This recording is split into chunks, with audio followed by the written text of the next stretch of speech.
Boa tarde, amigos. Tudo bom com vocês? Hoje eu estou aqui para falar um pouco sobre a minha ideia de ser a arte indispensável para transformar pessoas em pessoas racionais, né? Formar pessoas racionais. Eu trouxe isso em alguns vídeos aqui no canal, dois mais ou menos, e hoje eu queria trazer mais alguns elementos, né? Por que eu me baseio nisso? Isso não foi algo assim por acaso e também não cheguei a essa conclusão sozinho, muito pelo contrário.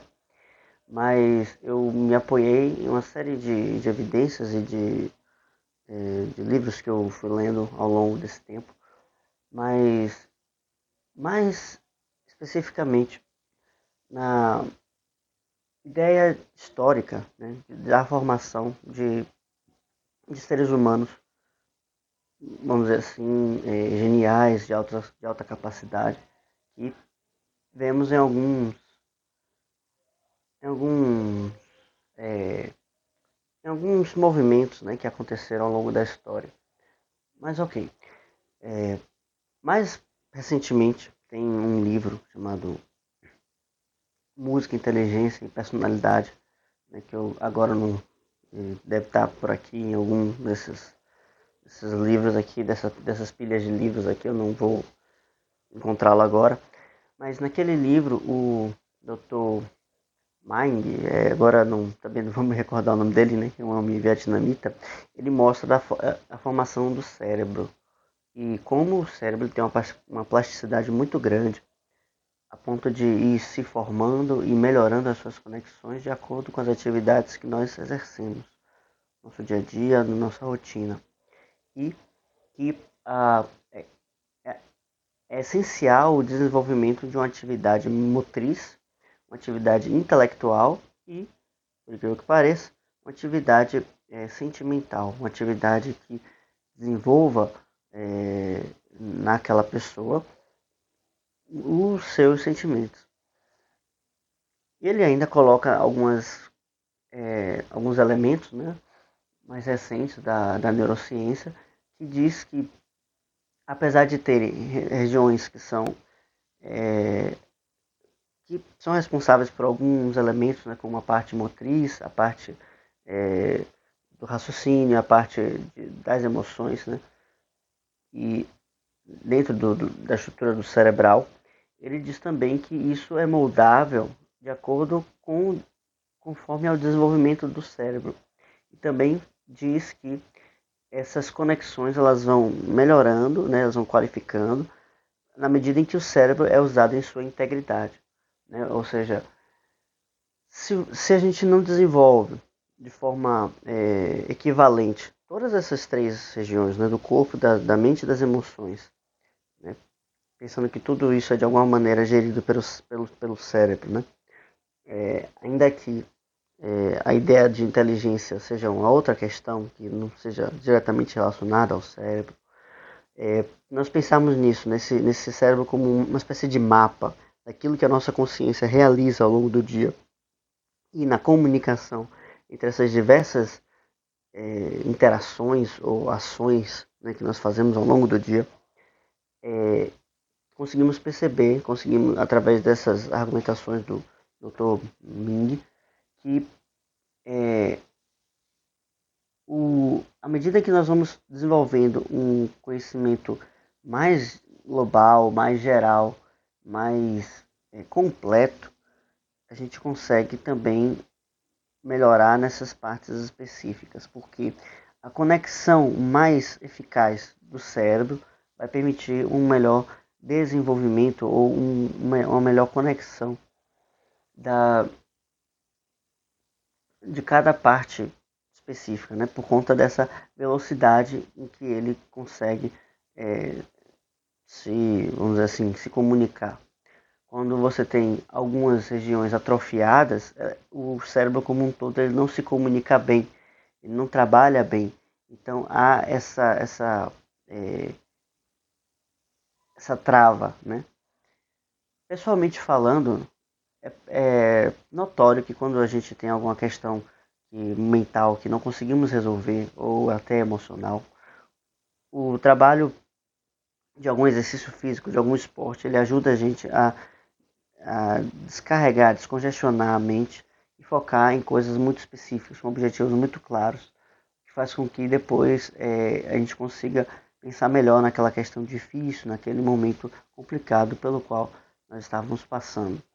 E isso vale para as questões da mente, as questões da emoção também, que elas vão se descarregando umas às outras, né? Como se dividissem aí um certo peso, né?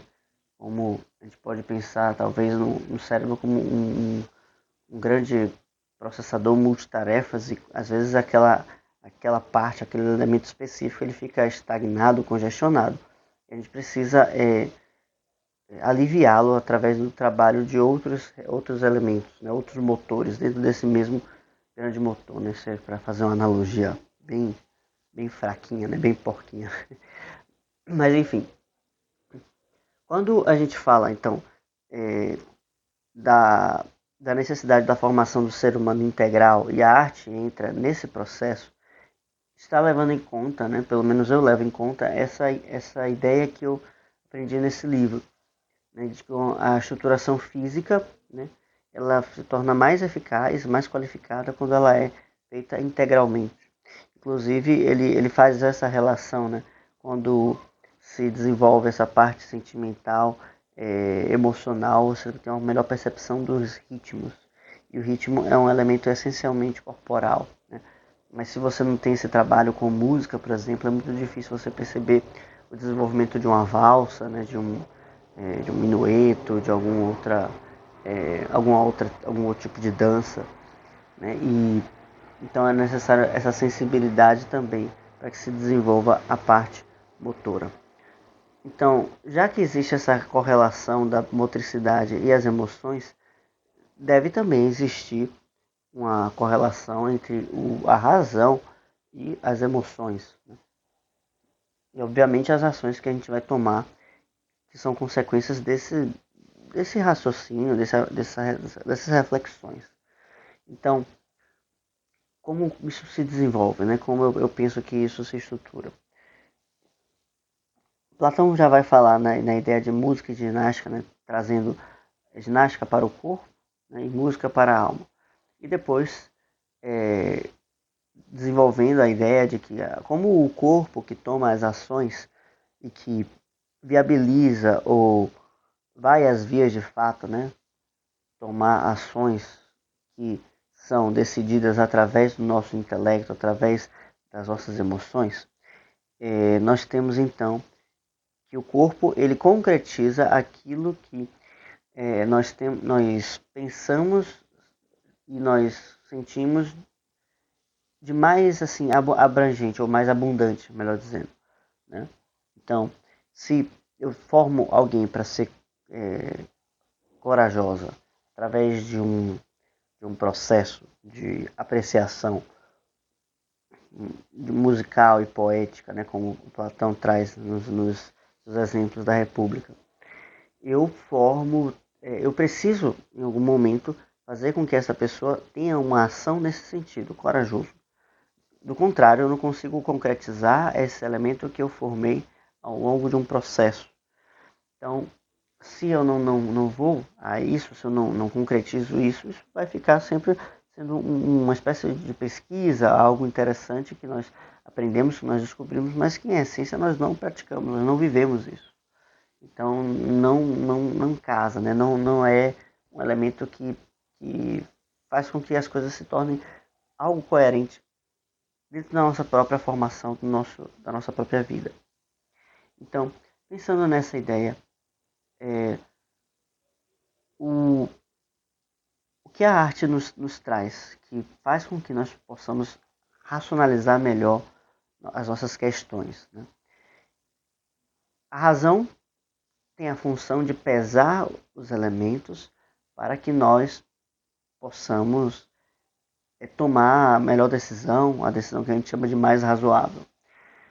Muitas vezes essa razão, quando ela não é bem conduzida, ela não nos leva a uma justiça como deveria ser, né? Quando a gente pensa em razão, razão de ratio, e é esse equilíbrio, essa mesura, né? Esta mensura, ou seja, eu medir as coisas, né? Equilibrar as coisas como dois pratos de uma balança, à medida em que eu vou medindo, eu vou percebendo que tem coisas que não me beneficiam, mas são as mais razoáveis a serem tomadas. Então, se a razão não é bem trabalhada nesse sentido, ela acaba se tornando simplesmente um elemento ao qual nós usamos para o nosso, simplesmente para nos favorecer. E o autofavorecimento não é uma medida racional, é uma medida instintiva, é uma medida egoísta. Tá? Então, o primeiro ponto. Mas como a gente vai poder levar em conta os elementos externos e até melhor os nossos próprios elementos, se a gente não tem como acessar os detalhes, os meandros, as profundidades, né, do coração alheio, né?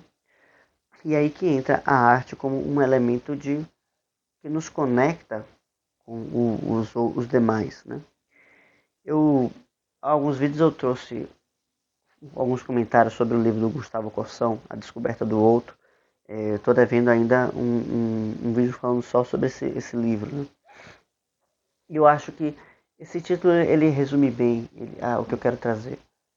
Porque eu penso que a arte nos proporciona essa descoberta do outro, essa capacidade de fazer com que nós possamos perceber, descobrir, nos levar até o contato com o outro.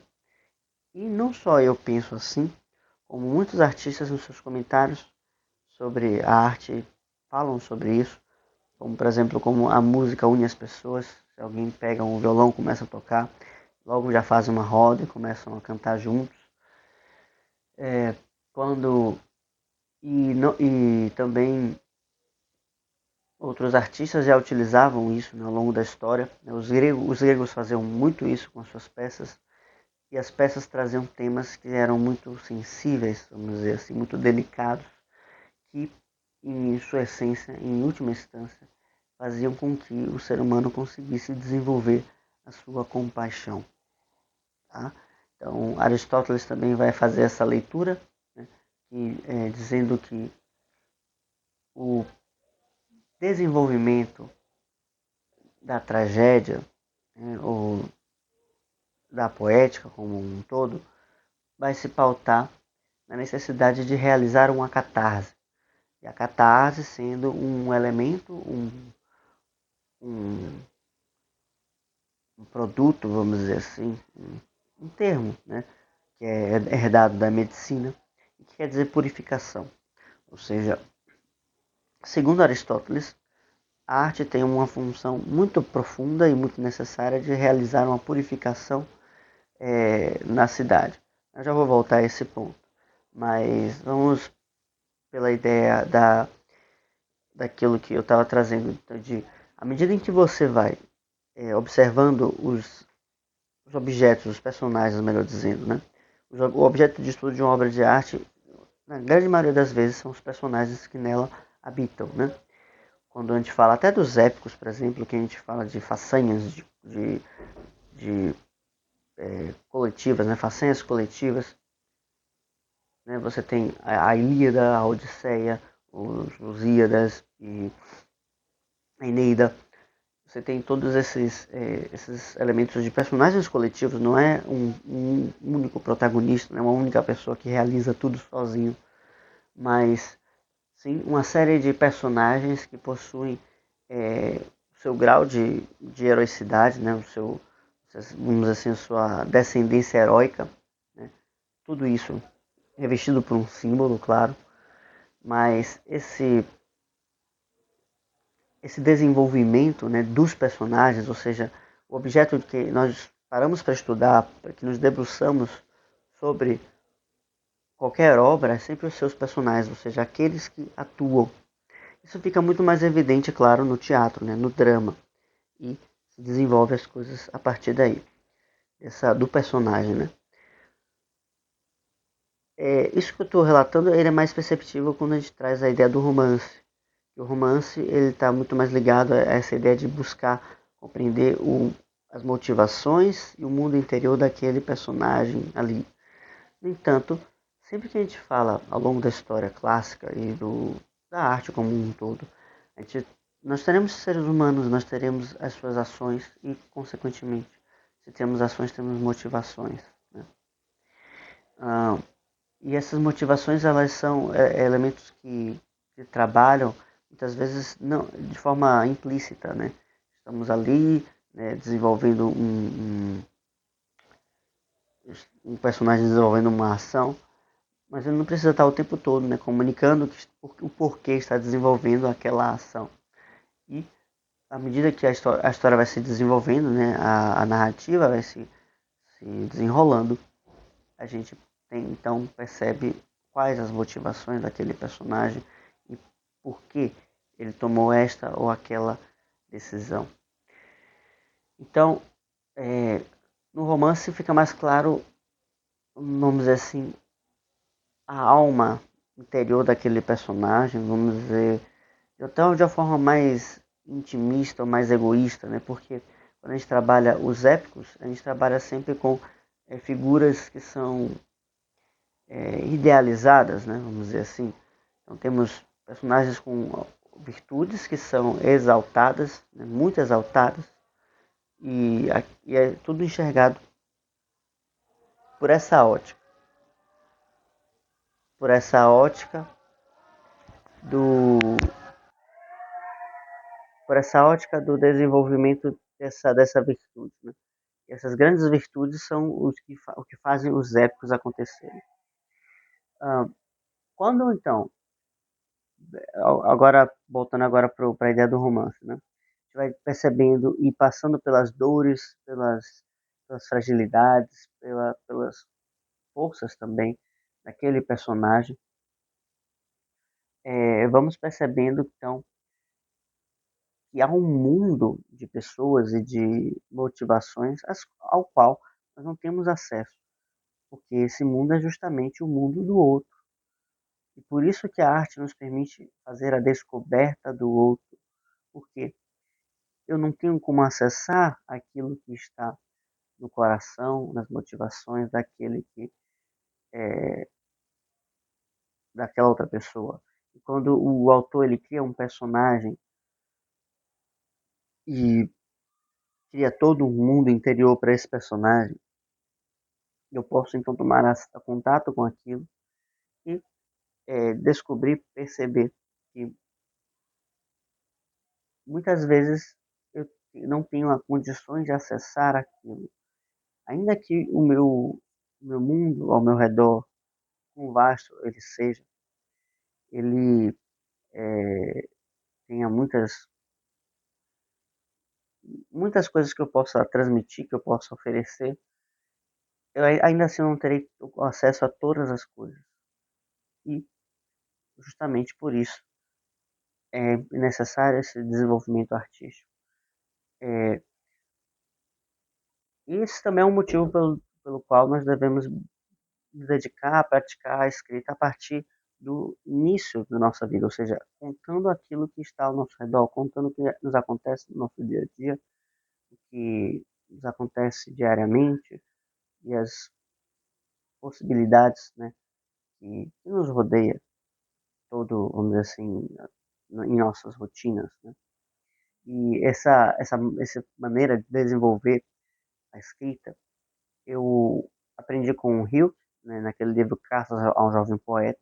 Caso você tenha interesse em saber mais sobre isso, né, o desenvolvimento disso e o porquê realizar esse tipo de desenvolvimento. Vamos deixar o link aqui na descrição, caso você se interesse por essa formação, você entre em contato e nós vamos retornar com mais informações sobre esse processo, certo?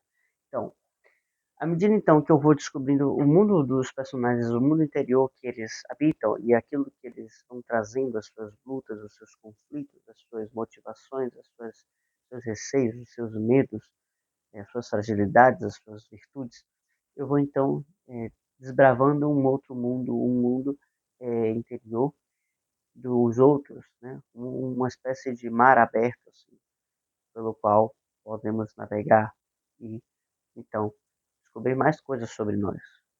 porque nossa mente funciona de maneira muito analógica, né? Ou seja, comparando duas imagens semelhantes. E à medida em que eu consigo compreender melhor o outro, eu consigo compreender melhor a mim mesmo. Então, fazendo esses paralelos, eu consigo compreender o outro e a partir do sofrimento que o outro tem, muitas vezes ele se mostra para nós de maneira injusta ou de maneira desmedida, né? Como se um erro muitas vezes desencadeasse uma série de tragédias, né? Pensando em tragédias gregas, por exemplo, mas um único erro desencadeasse uma série de tragédias aos quais é, aquela pessoa vai estar presa eternamente, né? E esse compadecimento que a plateia sente do personagem, né? É a alma que se comove, né, pela dor do outro e que, de alguma maneira, se lembra da sua dor, da dor enquanto alma que está aprisionada. Platão fala dessa alma prisioneira e a arte nos faz relembrar dessa alma prisioneira. Muitas vezes a gente se esquece disso porque estamos tão atolados de trabalho, tão atolados de problemas, a gente se esquece dessa finalidade da existência que não está relacionada simplesmente com essas questões mais circunstanciais, né? Então, a arte nos relembra dessas coisas. E nesse momento, então, que eu que me compadeço do outro e essa esse pouco para fora, esse choro, esse descarrego, essa catarse, então nós temos essa limpeza, essa purificação que acontece em um meio, uma cidade, uma vila, né, um bairro. Então, a arte teria essa função, essa capacidade de fazer com que as pessoas se conheçam mais, se irmanem através de coisas mais elevadas, de objetivos mais humanos, de buscas, de tendências mais humanas. Essa busca, ela é uma coisa que chega através dos sentimentos. Ela, não, ela pode ser racionalizada, mas ela não é compreendida através da razão. Eu posso extrair uma série de argumentos e falar sobre o sofrimento humano, falar sobre, por exemplo, a relação de pais e filhos, né, de mãe com seus filhos, da mãe que se sacrifica e que é, entrega a sua vida pelos seus filhos, etc.